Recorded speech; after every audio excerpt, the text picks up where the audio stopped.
saya sedikit share ya sedikit. Jadi mungkin sekitar tahun 2010 itu Master System itu baru masuk ke area data.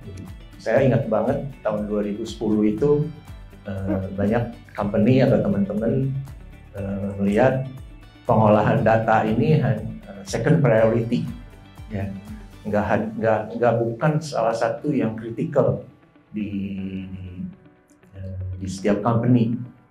Jadi waktu saya diminta pengolahan data, saya juga sempat berpikir gitu kan, bisnis data ini akan jadi seperti apa gitu kan, karena kalau kita lihat bisnis mungkin infrastruktur, networking itu kan lebih mudah untuk dijual gitu, tapi kalau bisnis data untuk apa gitu kan.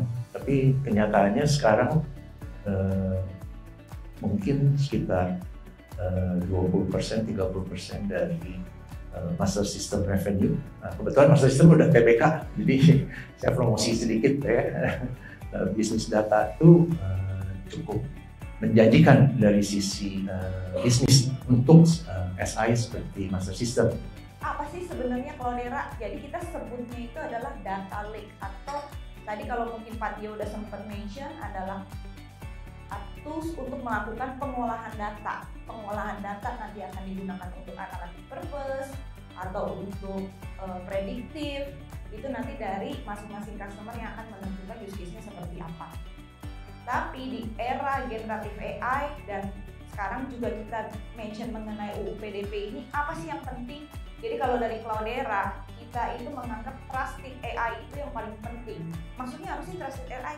Itulah adalah trusted data untuk mengenerate AI use cases.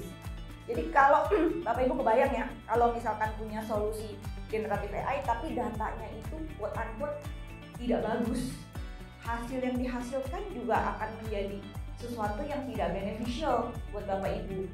Jadi trusted data itu sangat-sangat penting, dan kami di Cloudera itu adalah ahlinya untuk bisa mengenerate trusted data yang akan kemudian dipakai oleh Bapak Ibu sekalian untuk use case apapun.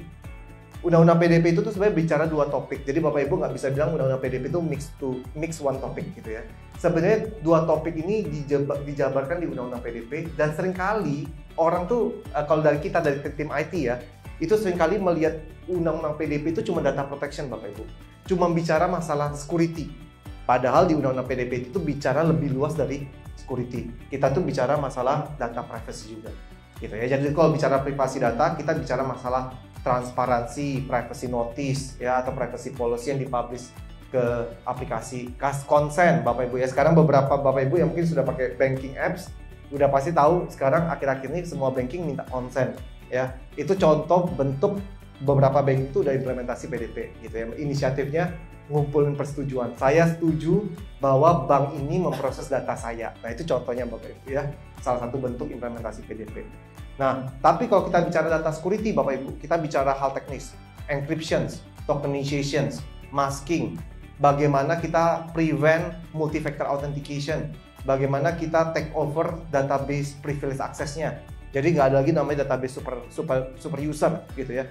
Nah, itu bicara masalah security, memprevent orang tidak mencuri datanya. Kalau privasi, kita mau transparan ke pemilik datanya. Itu dua hal yang berbeda Bapak Ibu.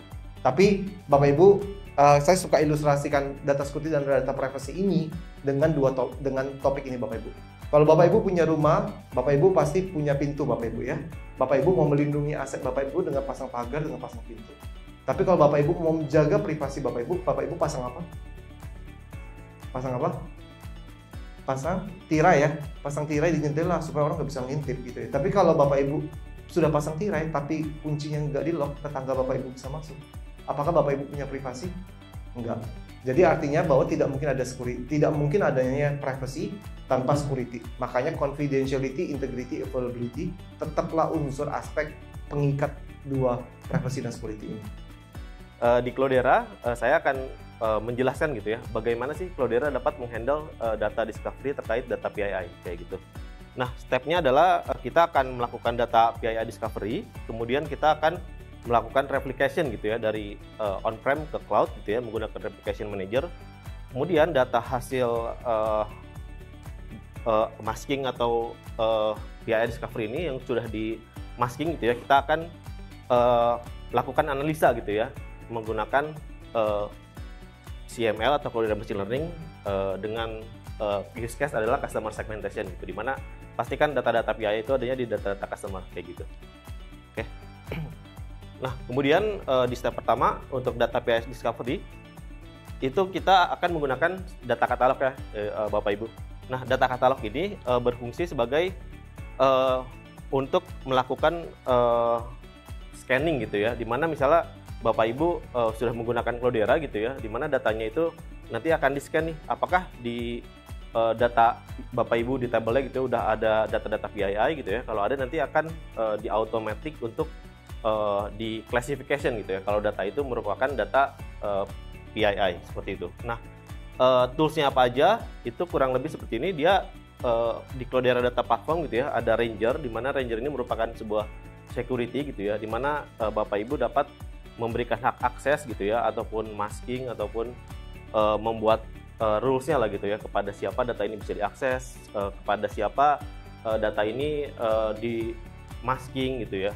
Nah kemudian ada Atlas, di mana Atlas ini merupakan sebuah data governance gitu ya, di mana kita dapat melakukan classification gitu ya untuk kolom-kolom tertentu gitu ya, ataupun tabel tertentu. Nah yang selanjutnya itu ada data katalog. Nah data katalog ini adanya di Cloudera Data Services, di mana sebenarnya di data katalog ini Bapak Ibu itu sebenarnya terhubung nih dengan Ranger dan Atlas gitu ya, dimana nanti setiap tagging gitu ya semuanya akan disinkronize, terus rules juga semuanya akan ada di data katalog juga gitu ya. Jadi Bapak Ibu hanya perlu melakukan scanning di data katalog, kemudian nanti akan terkena atau terimpact lah ya ke table ke table Bapak Ibu mendapatkan classification untuk kolomnya kayak gitu.